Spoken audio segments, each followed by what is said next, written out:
We've been going through all the research for this deep dive, and one thing that really stood out, well, was this idea that we all seem to need permission to just let our minds rest. So today, we're going to dive into the idea of taking a mental health day, specifically for you.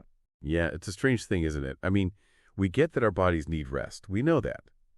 But when it comes to intentionally resting our minds, a lot of us start feeling guilty or like we shouldn't. And that makes you wonder, right? Where does that resistance come from? What's that all about? It really does, and it makes me want to ask you, when was the last time you actually gave your mind a break? And I don't mean just because you were physically tired, but because, maybe your thoughts were just racing or you were feeling super overwhelmed emotionally. Our whole culture is about pushing through, keep going no matter what. But what if hitting pause, taking a break, wasn't a luxury? What if it was something you need to be doing for your well-being? I think that's what we're really going to explore today. Exactly. And look, we're not saying to just be lazy or forget about your responsibilities. It's not about that. What we're talking about is understanding that taking care of your mental health and doing it intentionally isn't just like a nice thing to do if you have time. It's essential, like actually essential for you to be effective in your life and, of course, for your overall quality of life. I totally agree with that. And so we're going to spend some time today really getting into what a mental health day is, what it looks like for you, for your life. We're going to look at why we feel so guilty when we even think about taking one.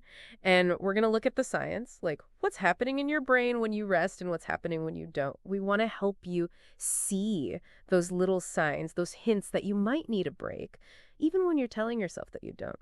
And then we're going to give you some really practical ideas for how to actually take a mental health day and, how to do it without feeling bad about it. So get comfy, settle in, because this is about you understanding something that could really make a difference in your life. Let's start with, the basics. What exactly are we talking about when we say mental health day? I mean, it's more than just calling in sick when you're not physically ill, right? There's more to it. Absolutely. So a mental health day for you means making a conscious decision to step back from all the things you're usually doing, work, school, all those obligations, and just focus on yourself. It's about saying, okay, today is about my emotional, mental, and psychological well-being. That is the priority, even if it's just for one day. And what's interesting? There's no rule book. There isn't one right way to do it. It's not about, going through some checklist of self-care activities. It's about giving yourself permission to do what you need at that moment. And as you said, it doesn't have to be anything big or dramatic. No, not at all. Sometimes the best mental health day might look like this. You wake up naturally, no alarm clock screaming at you. Maybe you have some coffee, just sit with your thoughts for a while. Maybe you read a book, one that you actually enjoy. Or maybe you just be still, no pressure to achieve anything, just existing, and that is totally okay. You hit it on the head. Releasing the pressure is so important. Our culture, it's funny. It's like we think rest is only okay if we've earned it, like we have to push ourselves to the limit before we're allowed to rest. But a mental health day is about saying, no, that's not how it works for me. Like, we get that if your job is physically demanding, you need to rest your body. Well, guess what? Our minds are working hard too, just in a different way. It makes me think of your phone, right? You can't expect it to just keep running and running without ever plugging it in to recharge. Your mind's the same way. You're constantly asking it to do things, solve problems, deal with emotions, all of that. And it gets tired. A mental health day, it's like plugging your mind back in, letting those mental batteries recharge before they totally run out. Yeah, and a lot of the time, this thing we have where we don't want to rest our minds, it comes from how we were raised, what we've learned about the world. Especially, like you mentioned before, this idea that we have to be productive all the time. It's everywhere, isn't it? This message that our worth is tied to how much we produce, how much we achieve. So we end up feeling this pressure to be on all the time. And anytime we spend not working or doing something productive just feels wrong, like we're wasting time. And it can really backfire on you. When we prioritize being productive over our well-being, over and over again, we end up burned out, like completely exhausted, and it affects everything. But even beyond burnout, you can start feeling resentful of all the things you have to do, maybe even cynical, and you can start to lose interest in the things that used to matter to you. We've made being busy and stressed into a weird kind of status symbol, haven't we? It's like we brag about how exhausted we are, but we don't ever stop to think, hey, what's this actually costing me? And that's a big question, isn't it? When we're always focused on hustling, on doing more, what are we actually giving up? Our ability to be resilient, to think creatively, to connect with other people in a meaningful way, all of those things suffer when we ignore our mental and emotional needs. So let's just be super clear about this. Rest is not a weakness, okay? It is not. In fact, choosing to rest is a sign that you're aware of yourself, that you're taking care of yourself. It means you're thinking about your long-term well-being, and that's smart. You don't need to justify it, and you definitely shouldn't feel guilty about it. Rest is a human need, not a prize you get for working yourself to the bone. Absolutely. And so let's look at what's actually happening inside your brain when you're stressed all the time. And then on the flip side, what's happening when you allow yourself to rest. Because there's a lot going on in there. Okay, so picture this. Your brain's dealing with stress, even little everyday stressors, right? And what happens is it triggers this fight or flight response. You know, like when you're in danger and your body releases these hormones like cortisol. Cortisol is important, don't get me wrong. But when your cortisol levels are high all the time because you're always stressed, it can really mess with a part of your brain called the prefrontal cortex. And that's the part that helps you plan things, make good decisions, and stay focused.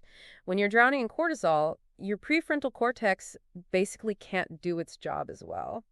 So you might be more impulsive, make bad decisions, and just generally be more reactive, fly off the handle easier. But then think about what happens when you actually rest. And it's not just about feeling less tired, although that's part of it. It's like your whole nervous system starts to calm down, to chill out a bit. It moves away from that red alert state. Your hormone levels, including cortisol, start to go back to normal. And on an even deeper level, your body starts to repair and restore itself at a cellular level. And there's even research showing that when you get enough rest, your immune system works better and you have less inflammation, which is good because chronic stress can really make inflammation worse. And it's not like you need to take a whole day off to see these benefits either. Studies show that even just taking short breaks when you're doing something mentally challenging can help your memory, make it easier to learn new things, and help you manage your emotions better. So if just a few minutes of rest can do that, imagine what a whole day of intentional rest can do for you, like hitting a reset button on your mind. Exactly. So think about it this way. A mental health day isn't stopping you from getting things done. It's actually helping you get things done better in the long run. When you let your mind rest and recover, you're actually giving yourself the ability to focus better, be more creative, and keep going for longer. It's not about avoiding work. It's about being smarter about how you work. So how do you know when you need a mental health day? Because sometimes it's obvious, right? You just feel completely drained.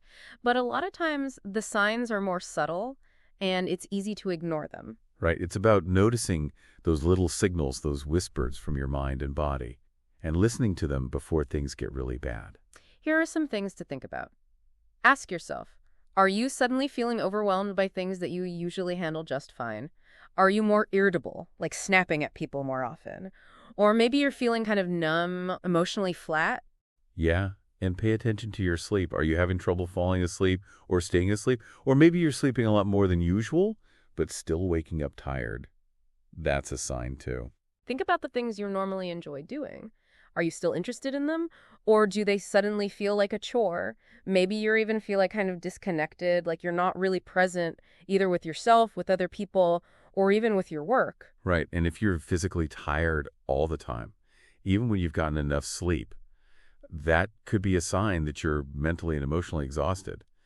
And, one of the biggest signs is if you keep thinking, I can't keep doing this. If you're having that thought over and over, it's time to listen.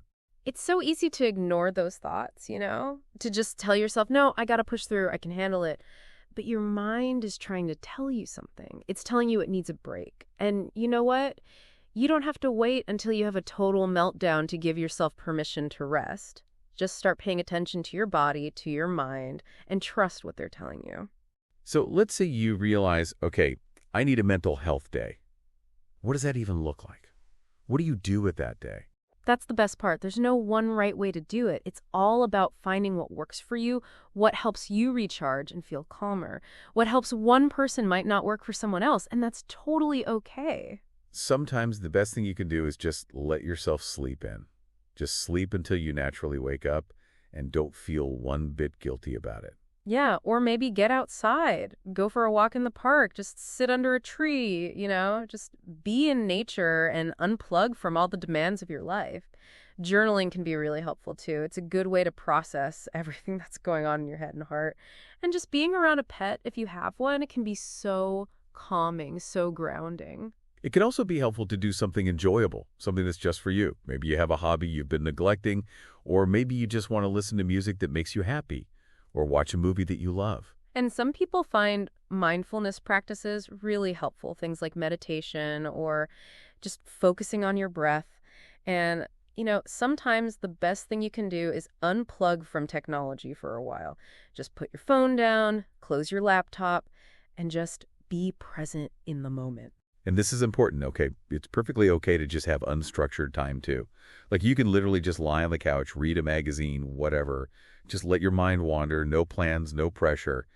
That could be incredibly restorative. Remember, the point of a mental health day isn't to fill it with a bunch of activities. It's about shifting your focus away from always having to be productive. It's about giving yourself permission to just be, to do whatever feels good in the moment, whatever helps you feel more balanced. That's the key. And to kind of show you how this can actually work, let's think about a few examples. These are pretty common situations, and we see them all the time. But they show how powerful even just one day can be. Imagine someone who is just swamped. They've got work deadlines, family stuff, just feeling completely overwhelmed, and they decide to take a day off.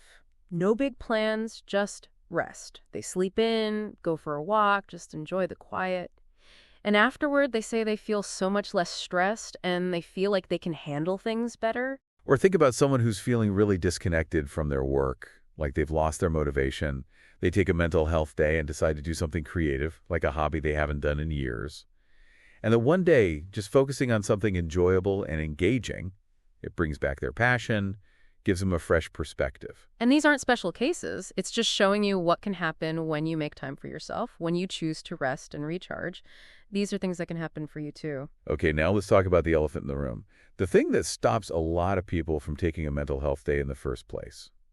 Guilt. It's like it's hardwired into us, isn't it? That guilt. It's automatic. You even think about taking a day for yourself and bam, the guilt hits you. And like we talked about, that whole productivity culture, it just makes it so much worse. Yeah, you might start thinking, I don't deserve a break. Other people have it way harder. Or this is selfish. I have things I need to do. And those thoughts, those criticisms, they're so common. And they can really get in the way. But here's the thing. That guilt doesn't always mean you're wrong. Sometimes it just means you're challenging those old beliefs you have about productivity and self-worth. It means you're starting to realize that your well-being is just as important as getting things done. And one of the best ways to deal with that guilt is to start talking about mental health days more openly, to share our experiences with each other and acknowledge how important they are. The more we do that, the more normal it becomes and the less guilt we feel. Just making rest a part of our everyday language can really help. It's so true. You can be totally dedicated to your work, to your family, to all the things you're responsible for, and still know that you need rest. Taking a mental health day isn't irresponsible. It's self-care, and it actually helps you do all those other things better. Because when you're running on empty, you can't really take care of anything or anyone else. You have to take care of yourself first. So let's get practical. How do you actually go about asking for a mental health day? Especially if you're worried about what people will think. I think the best thing to do is keep it simple and straightforward. You don't need to give a long explanation or apologize. You can just say something like, I need to take a personal day for my well-being, or I'm taking a day to focus on my mental health. That's usually enough. When you're clear and direct like that, you're setting boundaries, which is healthy, and you're also showing other people that taking care of your mental health matters to you. And that can encourage them to do the same, which is a good thing. And if you're in a position where you lead other people, think about the example you're setting. If you talk about mental health openly and take mental health days yourself when you need them, you're creating a culture where it's okay, it's normal, it's not seen as a weakness. So to give you some more ideas for how you could spend a mental health day, Let's talk about some ways to really relax and restore yourself. One thing you could do is completely unplug from technology. Turn off your phone, your computer, everything. Just disconnect and be present. Doing something creative can be really helpful too, like drawing, painting, writing, whatever feels good for you. And getting out into nature, whether it's a park, a garden, or just sitting under a tree, can really calm you down. Gentle exercise can also be good, like taking a walk, doing some yoga or Tai Chi. It helps release tension and just makes you feel better overall. Reading some poetry or listening to calming music can also be really nice, just giving yourself space to reflect and connect with your emotions. And even doing something simple like decluttering a drawer or a shelf can feel really good.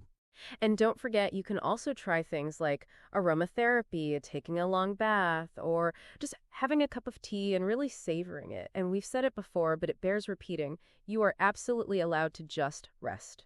No agenda, no activities, just pure, guilt-free relaxation. That's totally okay. Remember, the goal isn't to fill your mental health day with a bunch of stuff.